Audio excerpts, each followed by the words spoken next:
Hi, everybody. I hope you can hear me. According to my clock, it's 1 o'clock in the afternoon Brussels time. And I want to welcome you all to the European Marine Board's third Thursday Science webinar series, which is basically showcasing the science behind the publications that we create.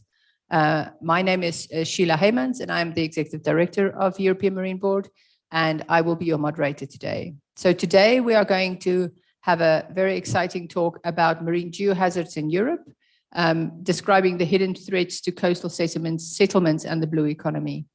If you can go to the next slide, please. Just so you know, we have a few housekeeping rules.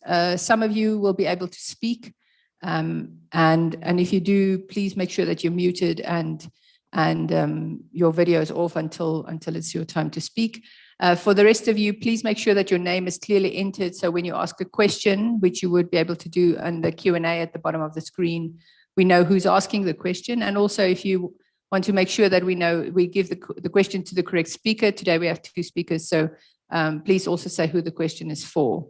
It'd be nice to know where you're from, which organization and country you're from, so that always helps as well. If you have any technical issues, please use the chat function, which will only be visible to us, the European Marine Board, and they'll be able to help you.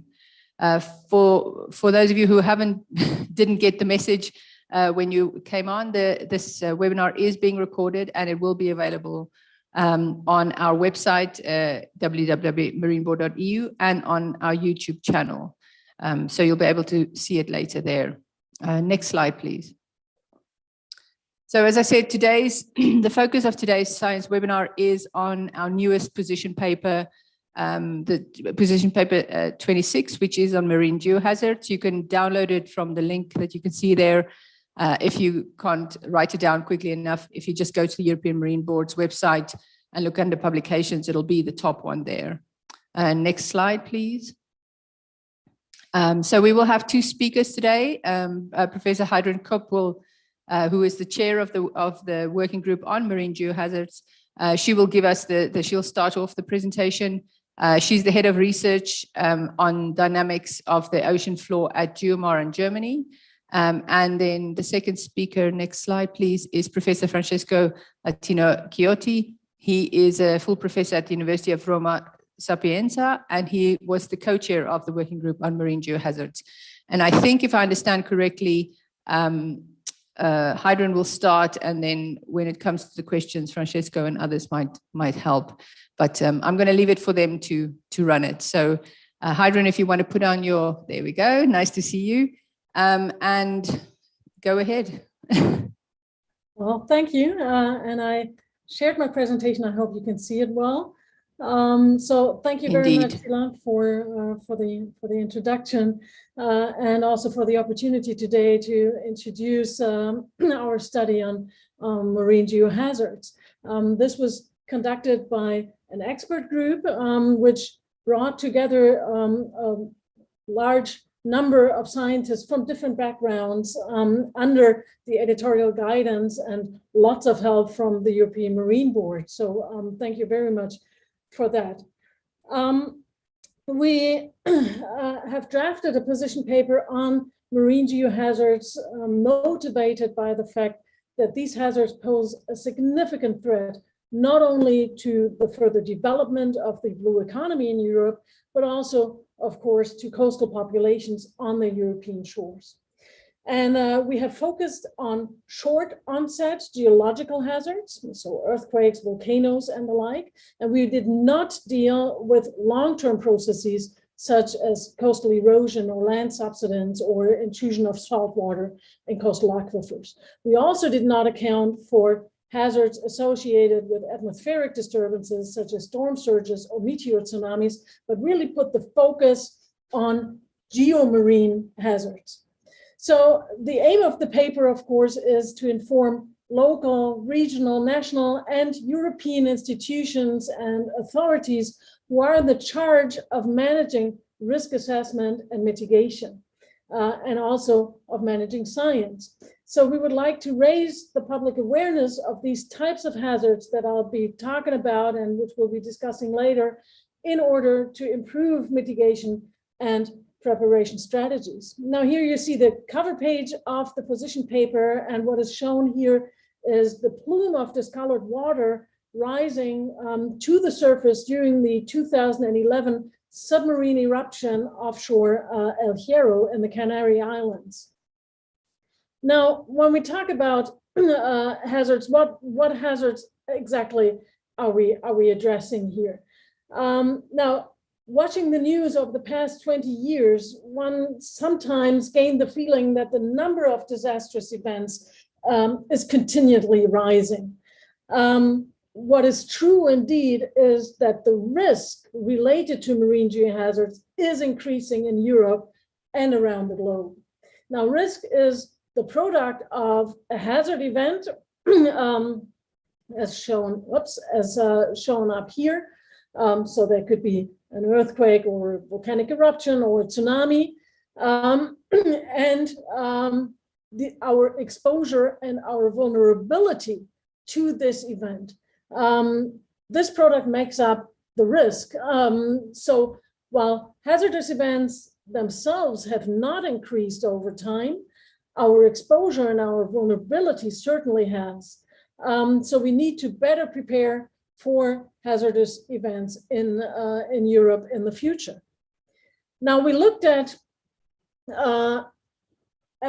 different hazards along all of Europe's coast. We investigated different hazards along the coast of the Baltic Sea, the North Sea, the Northeast Atlantic, the Mediterranean, the Marmara Sea, and the Black Sea, really giving a composite overview of what is going on tectonic-wise and hazard-wise in Europe. And the hazards that we have addressed range from earthquakes, particularly here along the southern margin of the European plate, along the plate boundary between Eurasia and Africa. Now, many people will think of ancient historic catastrophes, but the largest natural disaster in Europe in terms of loss of life has only been a bit over 100 years ago, and that was the Messina Calabria earthquake and tsunami in southern Italy that left more than 80,000 dead and more than 200,000 homeless. And even today, the region is still coping with the consequences of that disaster. Volcanoes, of course, also pose a threat, even relatively small volcanic eruptions like we're currently witnessing on La Palma on the Canary Islands. Many volcanoes, again, are lined along the Eurasian African plate boundary, as we see here, for example, in southern Italy or in the Aegean. Now, while some volcanoes like Mount Etna, of which you see an image here, have emerged above the water, they oftentimes still are partially submerged. And this becomes evident when we look at the eastern flank of Mount Etna. So this is the shoreline here of Sicily, and of course the volcano here, and you can see that it extends into the offshore domain. So this raises concerns about its stability, about the stability of its flank. And I will come back to this later on in our talk. Now, Europe has a long history of volcanic eruptions, and one of the largest ones, of course, was the Santorini eruption in the Bronze Age. This was what is called the supervolcano eruption, and all that is left of that volcano today is only the rim of the caldera that is filled with water today. This, of course, today is a very popular tourist destination. We see that here in whitish color. These are the houses on the rim of the caldera, and a new volcano called Nea Kameni has formed and has breached the water surface here in the center of the old caldera. So activity certainly has not ceased in this region. Now, seafloor stability represents a potentially large hazard, and we have seen some tremendous mass movements in the geological past. For example, the Storegga slide of Norway, which is shown here, which has displaced material over a vast area. And to show you, for comparison, we've shown the size of Hungary here. And you can see that the Stariga slide displaced material over a large region in the North Sea, and of course, by that triggering a very significant tsunami.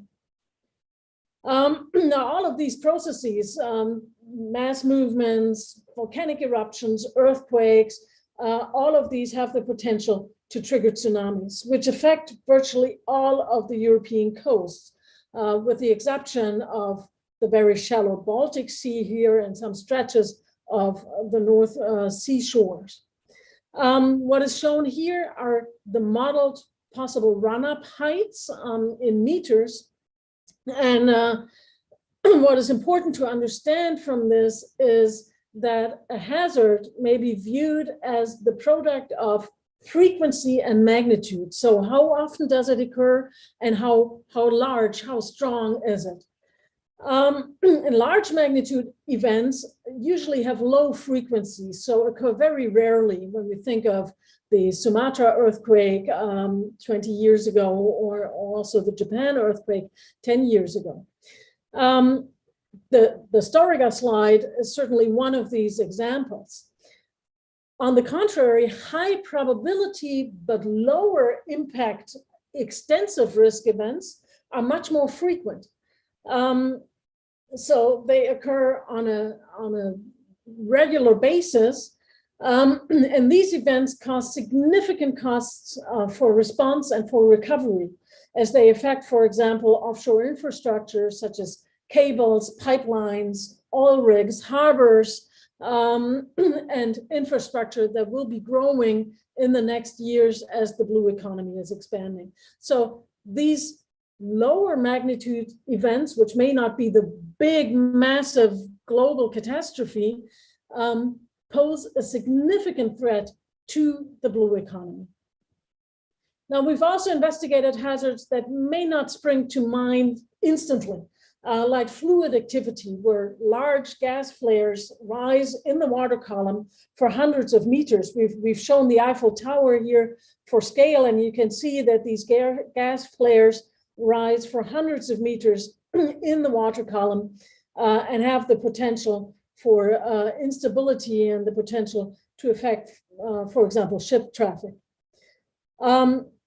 Now, these events, as well as migrating bed forms, for example, on the seafloor, can be very disruptive to the blue economy, but also, for example, to our global communication networks, so to the internet cables that are positioned on the seafloor. And here you see a map of the internet cables connecting Europe to the neighboring continents and also the inter-European countries. And I will come back to this image later on when I talk about new technological possibilities.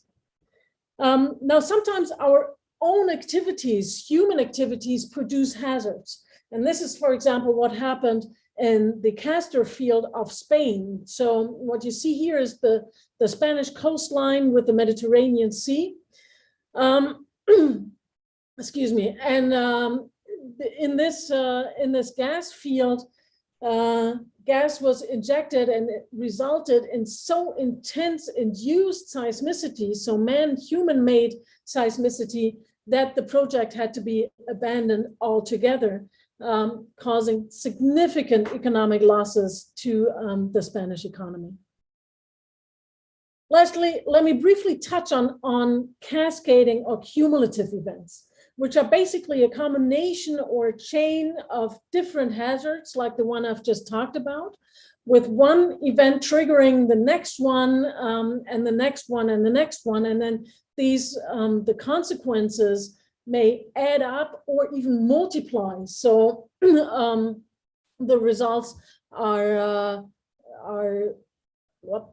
whoops, I lost you there for a second. The results may be quite dramatic. Now, the Messina disaster that I've introduced is a prominent example for this, where an earthquake triggered a tsunami which hit the coastline. It also caused landslides, submarine landslides, and also onshore. The submarine landslides caused gravity flows, which disrupted the infrastructure, in addition, the offshore infrastructure, in addition to the consequences that we witnessed onshore. Another very prominent example is the 1755 Lisbon earthquake. This event has been termed the Great Lisbon Earthquake and Tsunami. And what is shown here, what you see on the screen, is a copper engraving of this event, where an earthquake in the Atlantic offshore Cadiz, so just west of the Straits of Gibraltar and hundreds of kilometers south of Lisbon, shook the city of Lisbon, and then about 40 minutes after the earthquake, a tsunami hit the city, in addition, causing additional disruption and destruction. So you see these chains of events are potentially adding up. Now, are we free of these threats today, or may similar disasters happen even today? Well, we certainly cannot exclude that possibility. And our vulnerability and our exposure is by no means less than it was, for example, in 1755 in Lisbon. It has risen in the meantime.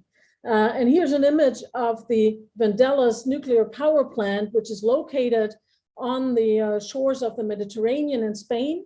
And it's constructed on a 20-meter high platform to protect it against rising sea level.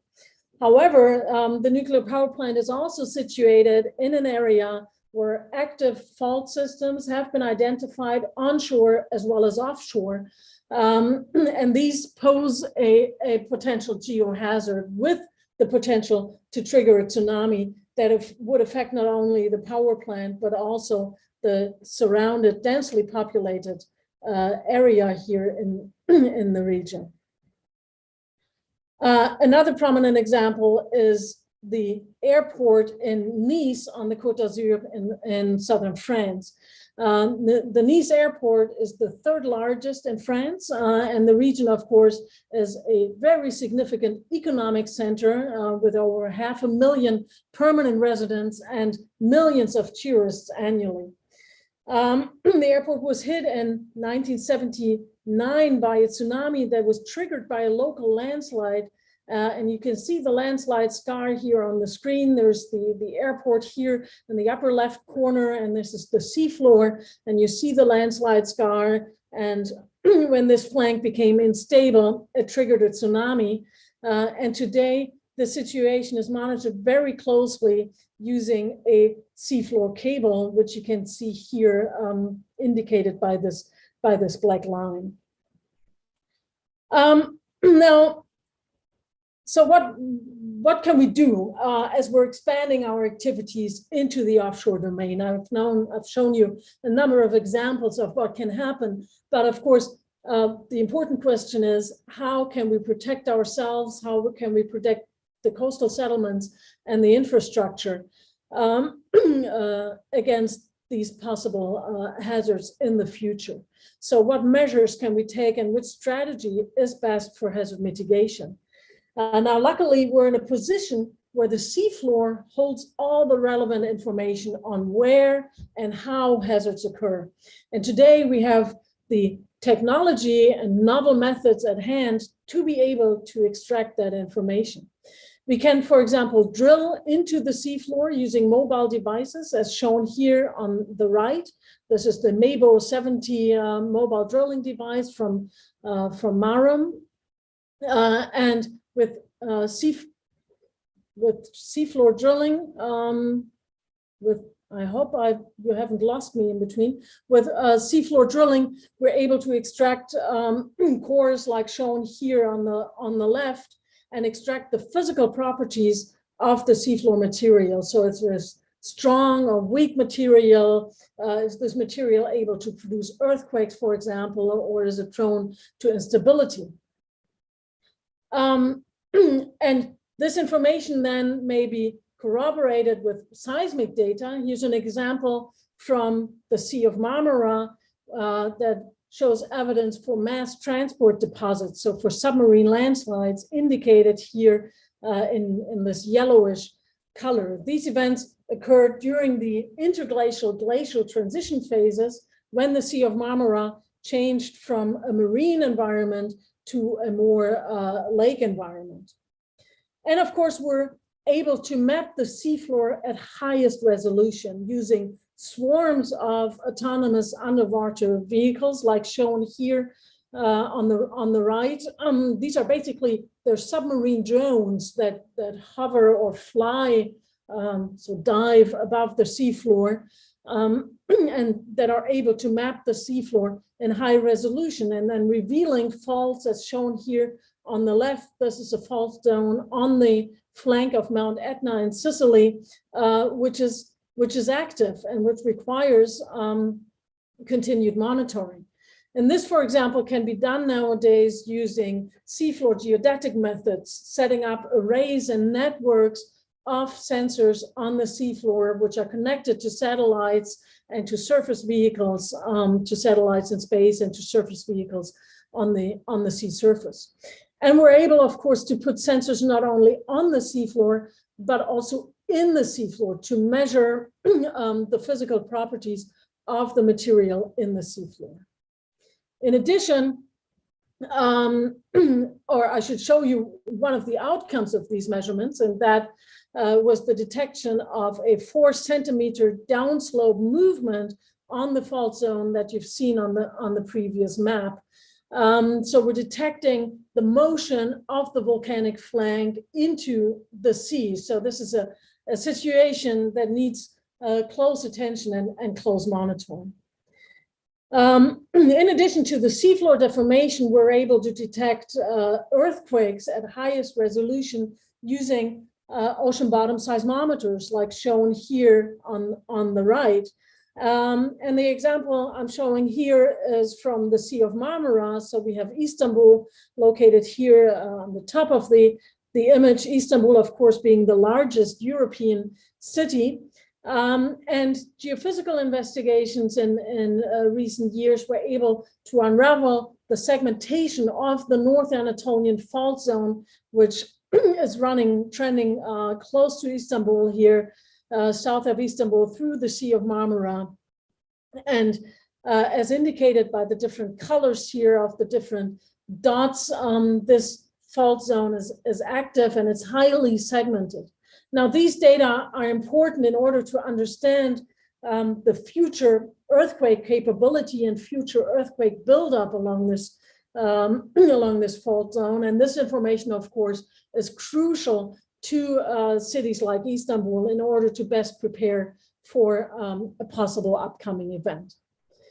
Now, as I've promised, I'll come back to this image that is showing the deep sea communication cables that we're using for telephone and especially for internet and data transfer across the ocean.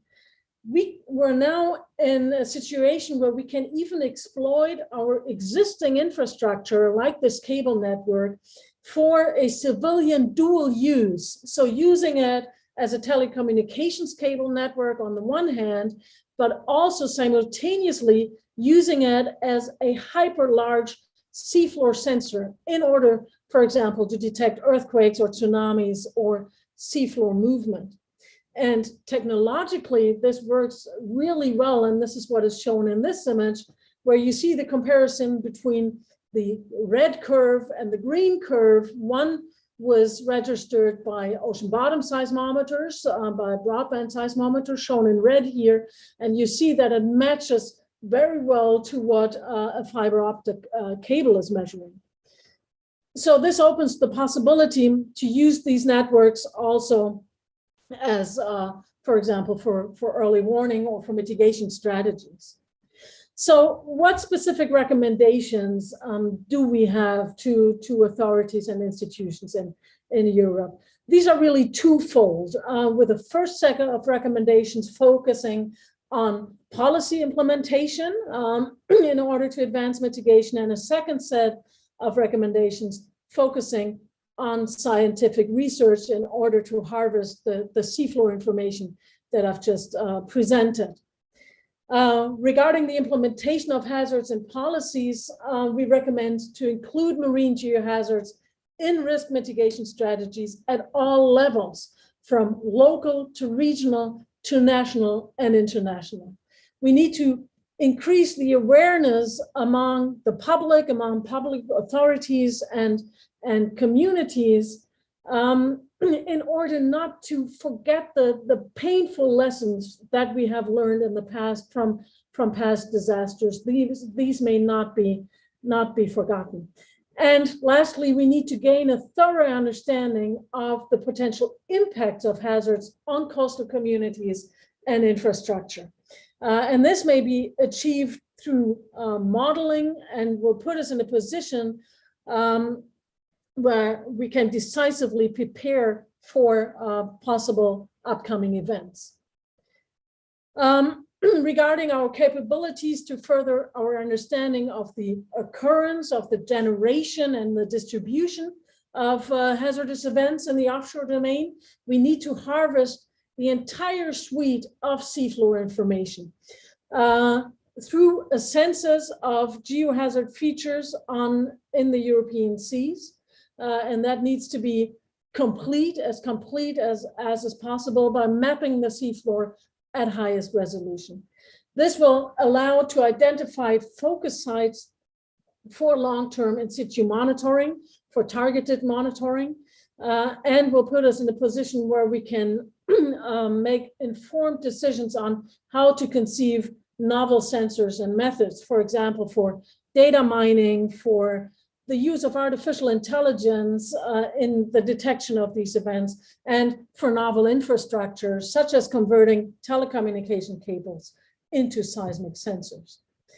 And with that brief overview, I would like to open up the discussion, and I'll hand over to Francesco, my co-chair here on the expert group, and I'm very happy that other members of the expert panel are also online.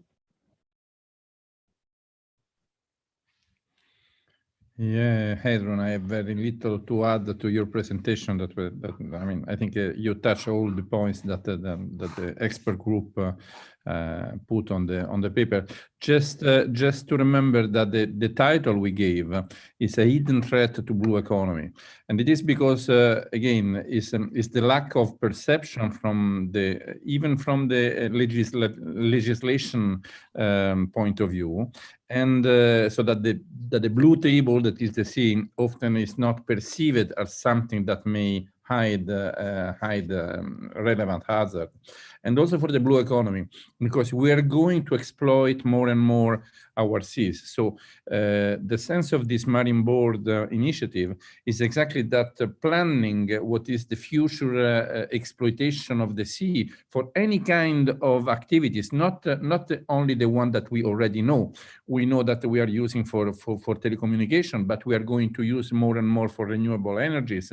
We are going to use that for raw materials, and maybe there are many more that we still don't know now, but may come up in the future years or decades, because technology is evolving so fast. And so in that sense, the assessment of the geohazard on the seafloor is a very relevant point. So as marine geoscientists, I think that we have to raise our hand to say, okay, look, that the seafloor is fantastic, but there is a lot of active process going on there.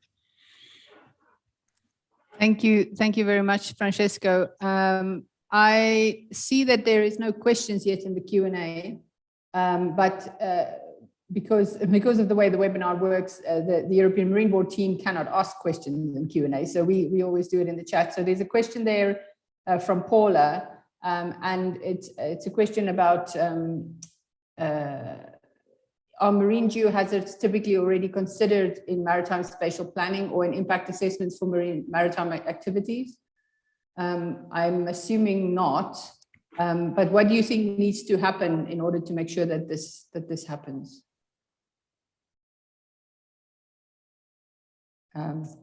Heidrun? Yeah, Francesco, I know it's one of the questions that you like, so do you want to pick it up? Okay. I just lost the connection in the few. Can you please repeat the Yeah. question? The question is whether marine geohazards are already considered in maritime spatial planning and or impact assessments, and if not, what needs to be done to make sure that that happens? Yeah, I will repeat what Heidrun said, that we have to act to promote this awareness at any level, either from the Coast Guard up to the European Commission. So there is a need to put that. Our point of view is that usually for marine geohazard is also for the marine spatial planning or integrated coastal zone management. It's mainly maybe coastal erosion can be considered, but usually this sense of having even very small hazard, like for example a fluid escape, like the Tour Eiffel that Heidrun show up. So this fluid escape maybe can be dangerous for some cable or some infrastructure on the seafloor. So that has to be considered, not to talk about the coastal landslide. Again, I come back to the diagram with the low impact but very frequent events. That means that the risk is high because the exposure is high and the frequency is high, but also that may impact the blue economy. So if we put many infrastructure, if we increase with the harbors, then we are exposing more and more goods and people to this threat. So this, yes, exactly this one. So in this sense, this kind of information, especially this lower part of the extensive risk, should be fully implemented in the marine spatial planning strategies. Thank you very much, Heidrun. Francesco and Heidrun. So there's a question in the Q&A from Claire Etuk. Hi, Claire. And the question is, are you linking to the opportunity of blue carbon oceans as a sink? Could the monitoring and mapping be used to see the positives as well as the risks? I don't know if... Yes, absolutely. We have not picked this up in the position paper, simply because it was beyond the scope of what we wanted to focus on. But what you're suggesting here is, I think, exactly the way that we need to move forward. We can identify now possibilities to store carbon safely in the seafloor. For example, when we look at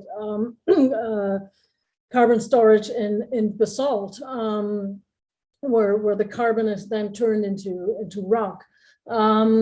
This would be a safe way forward. And by combining that with what we're proposing regarding the senses of the seafloor and getting more information on the seafloor, we can do both at the same time. We can be better informed about possible geohazards, and we can identify safe possibilities and options to store carbon below the seafloor. Thank you. And if I may add something, it's yes. exactly one of the use that are not on the table today, but may become very common in maybe 10 years or 20 years.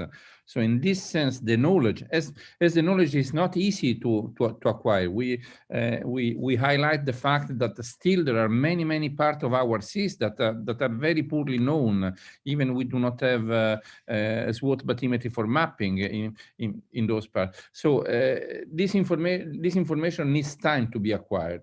So we have to start now, because we know that for sure we are going to use our seafloor for many purposes, and the carbon storage is one of them. So it is again to come back to join the two questions. Thank you. And Claire has a follow-up question. She's asking, what do you think is the timescale that's needed for this mapping? So this is certainly, it's a multi-year effort. It's a decade-long effort, but I think it's very timely because we've just started the Ocean Decade of the United Nations.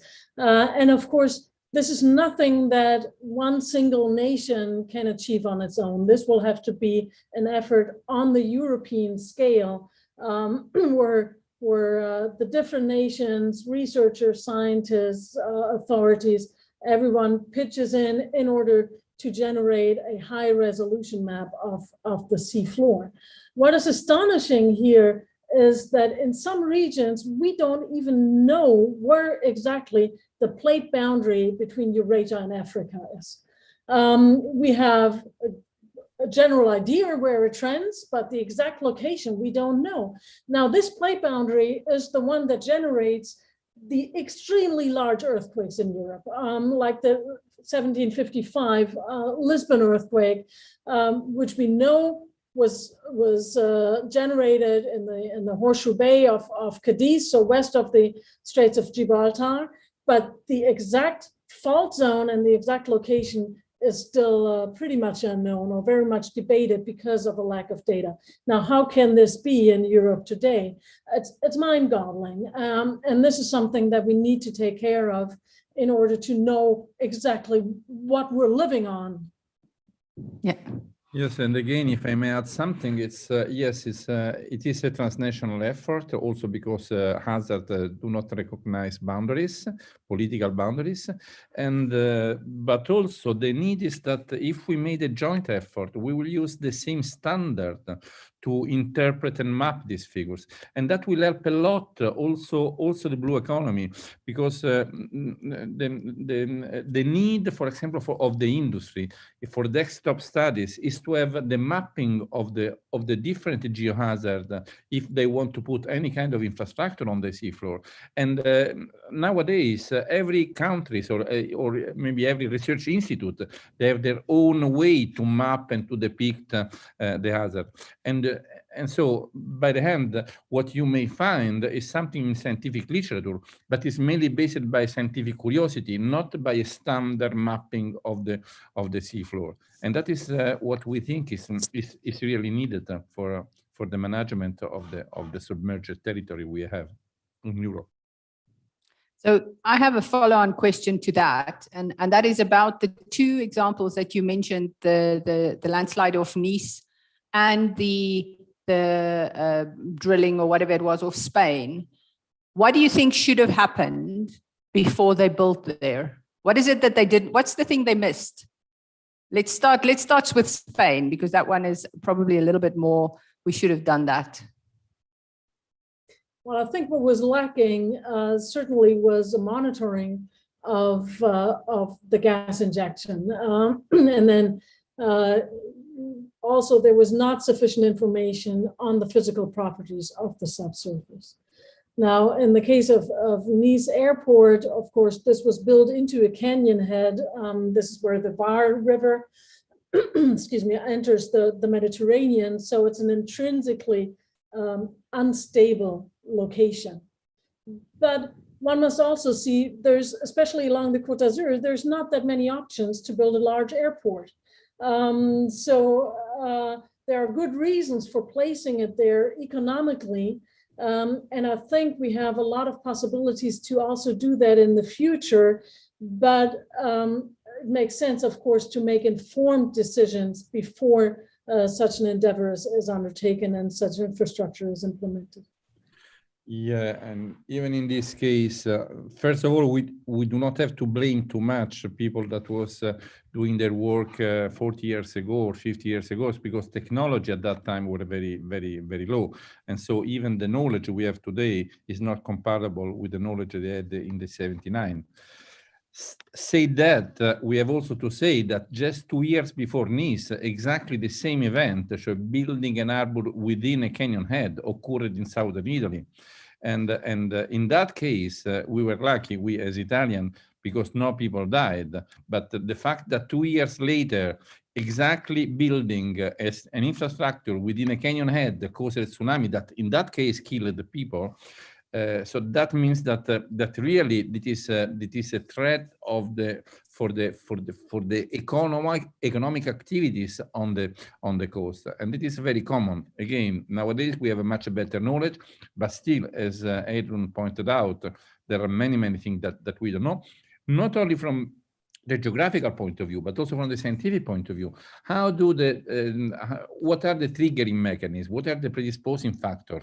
How can we manage the geotechnics on this area? There are many open questions in scientific literature. And that was also one of the reasons why we proposed to set up some specific study areas in which to focus the energy of different international groups in order to increase our knowledge on the process. So from one side, we have to increase our coverage, our regional coverage, to know where these features are. And from the other side, we have also to increase our knowledge in how this kind of geohazard work.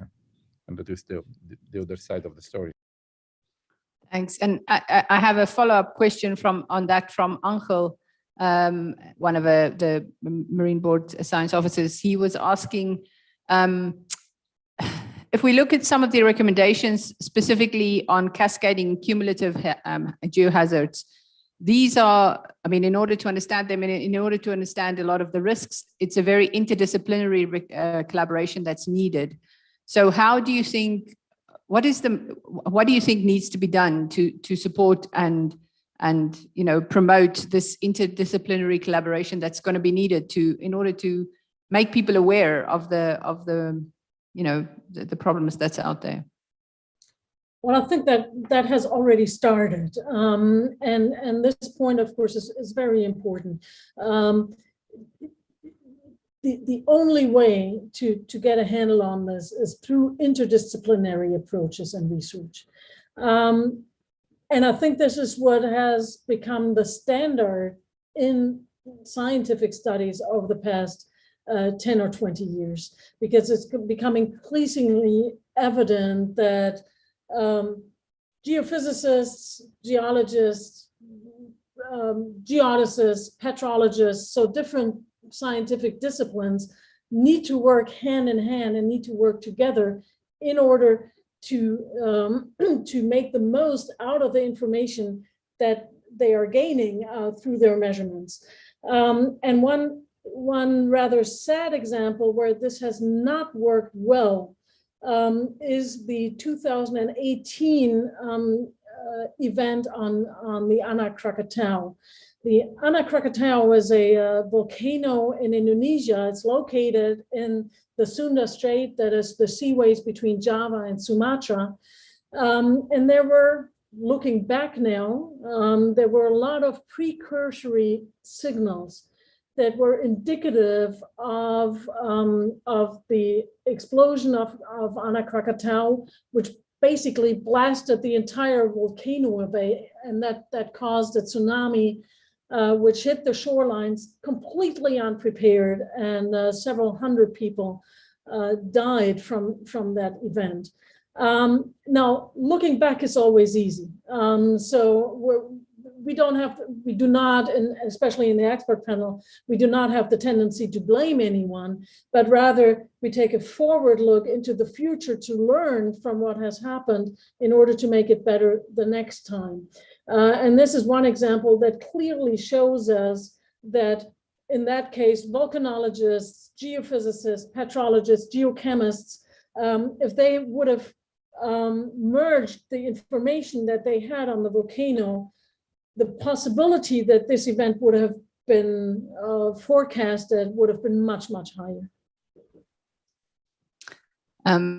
Thanks. And so that brings me to one of my questions again about forecasting. I mean, how realistic is it to imagine that we'd be able to forecast that, there'll be a volcano that erupts in the Mediterranean in the next, is it possible? Do we have the information to do that with good confidence? Yes, I mean, it's we pointed out for some kind of precursors, and of course there is a need to increase our research and to develop new sensors able, for example, to see precursory movement for submarine landslide, or to have a better detection capability for very low magnitude signals. But do not forget that what we show in the first slide is that the risk is a composite of hazard, exposure, and vulnerability.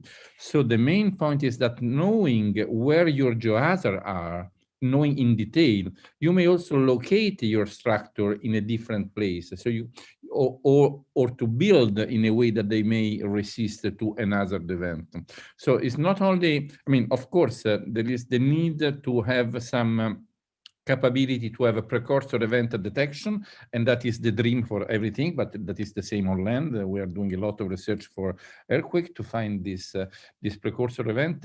But as in the earthquake on land, the main effort should be also in knowing where this hazard may occur and preparing to resist to this hazard. So reducing the exposures or moving in more safe environment, or building in a more resisting way our infrastructures. And again, that is especially for the infrastructure of the future, not think only to what exists today, but also to what we are going to put on the seafloor in the future.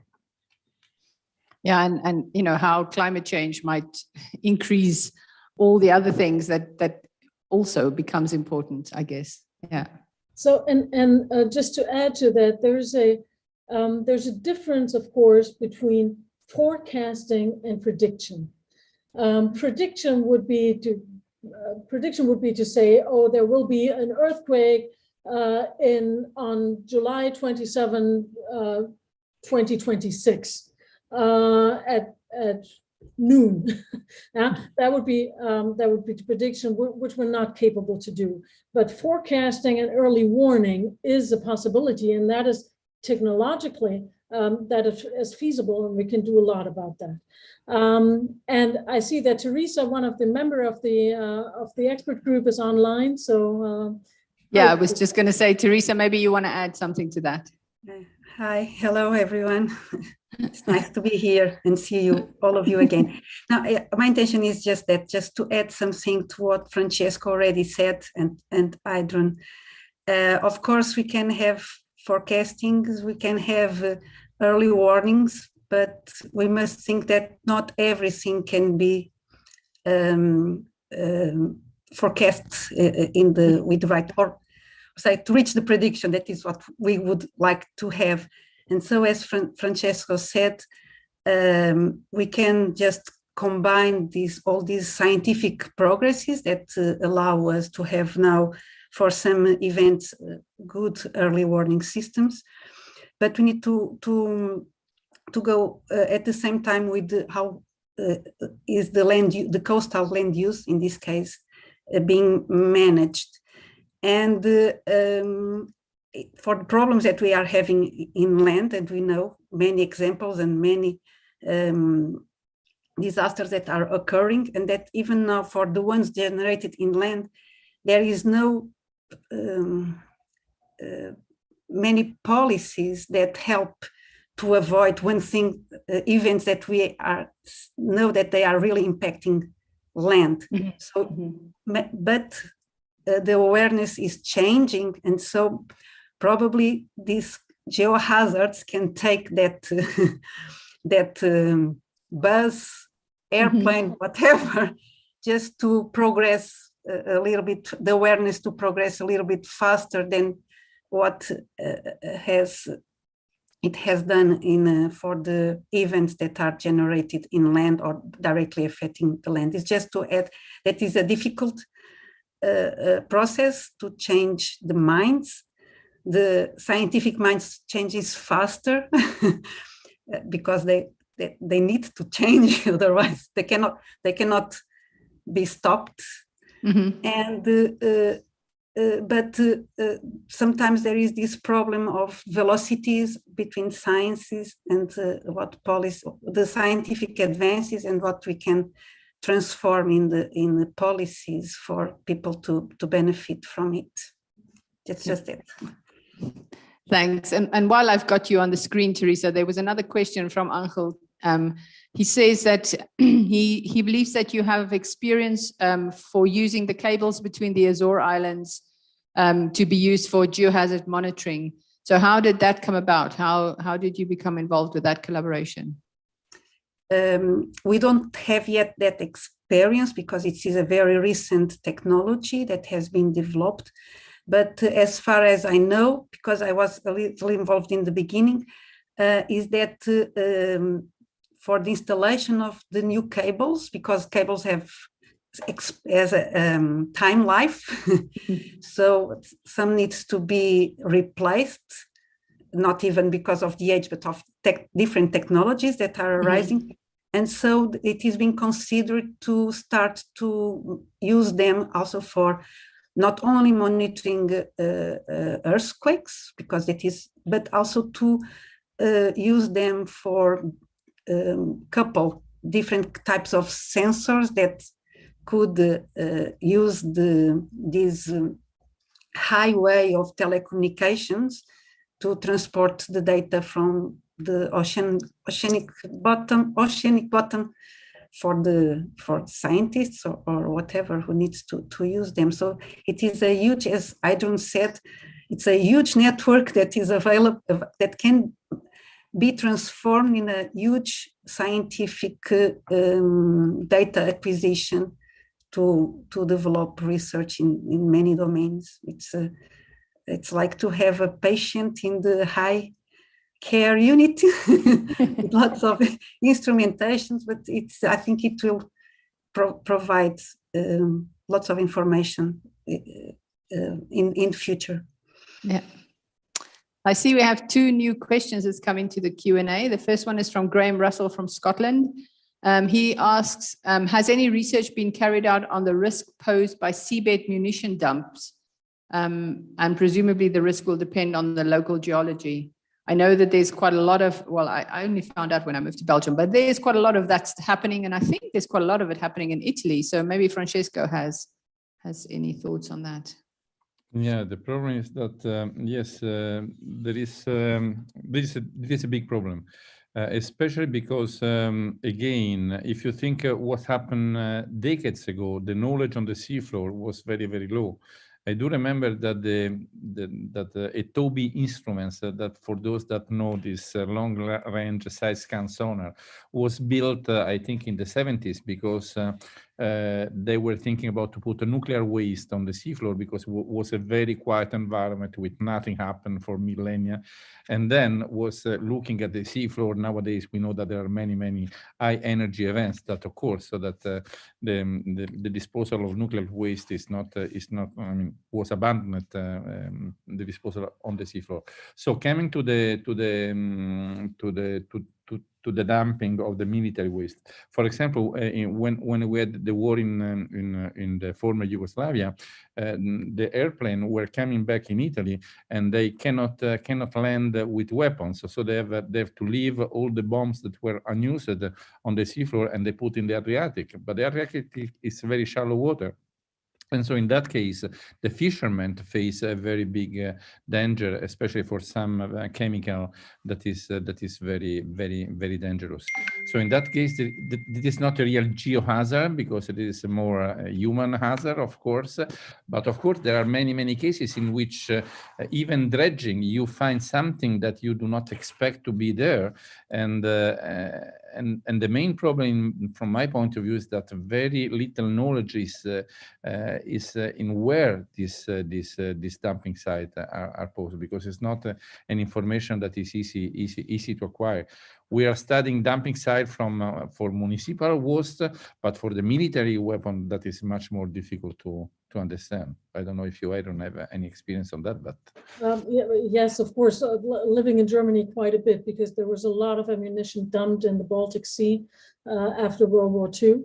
And it's been forgotten for a long time, but now, of course, corrosion sets in. So it's not so much a geohazard, or not so much depending on the tectonics of the region, but simply corrosion. And most of the ammunition is in very shallow water.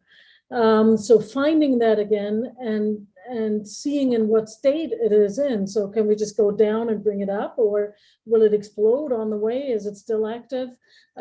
This can also be achieved using some of the methods that we've introduced here, like the very high resolution seafloor mapping will be able to pick up the heaps of ammunition, for example, here along the Baltic shore.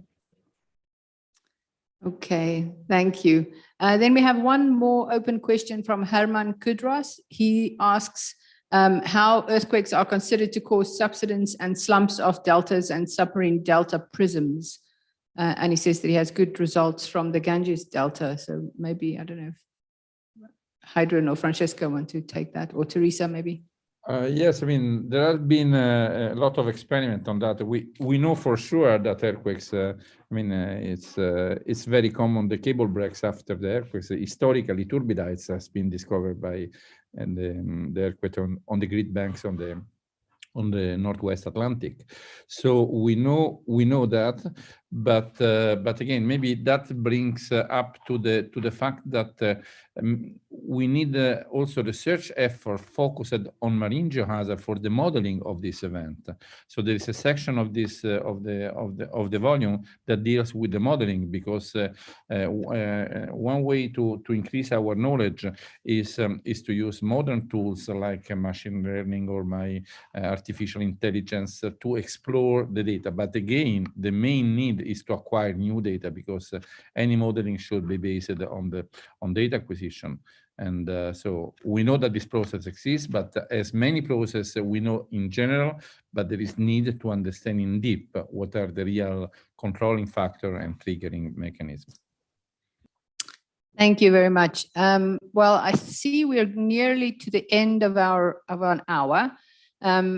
And I see that Herman has raised his hand, but I think, Herman, if you have any more questions, if you download the document, you will see that Heidrun and Francesco and Teresa's emails, as far as I remember, are in the document. So you can really ask them the questions you need to ask in person. Unfortunately, I don't think we're going to have time to do that now.